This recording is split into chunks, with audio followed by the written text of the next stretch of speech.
Morning, folks, and welcome back to 3Zen. First order of business is to show you my new briefing hat. God, I love it.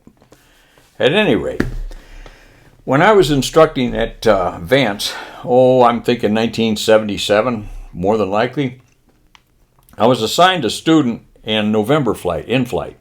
Great kid. I just really enjoyed flying with him. He was always prepared, had a great attitude, good sense of humor. Had a nice feel for the airplane, with one exception. He couldn't quite find the runway.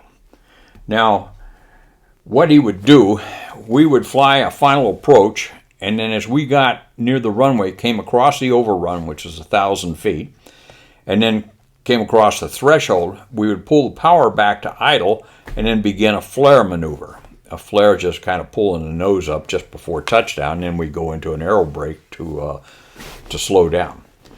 But Jim, for whatever reason, he didn't quite have the sight picture. He would come in, his final approach was great, his airspeed control was great, come across the overrun, he would get probably 3 or 4 inches off the runway, and he'd freeze for whatever reason. And often he just, instead of flying the airplane, he just mechanically pull the nose up, and we would balloon. Well, when you do that, you really have no choice. You got to go around. But before you do that, like I said, he was only 3 or 4 inches off the runway. All he had to do was just hold that picture, and maybe for a half a second, he'd have it. But for whatever reason, he'd come in, and up we go. So this one Monday morning, we went out first thing. Sunny day there at Vance, light winds, cleared skies.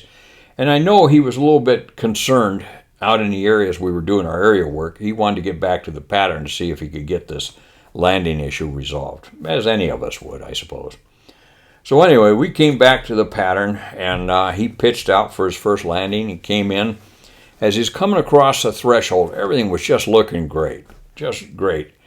And as we entered the threshold, I said, "Hey, Jim." And he said, "Yes, sir." I said, "Smile if you got any last night." Well, he thought about that stupid question I asked him just as the time he went into the flare, and he held it trying to process that dumb question I asked, and we touched down. Beautiful touchdown.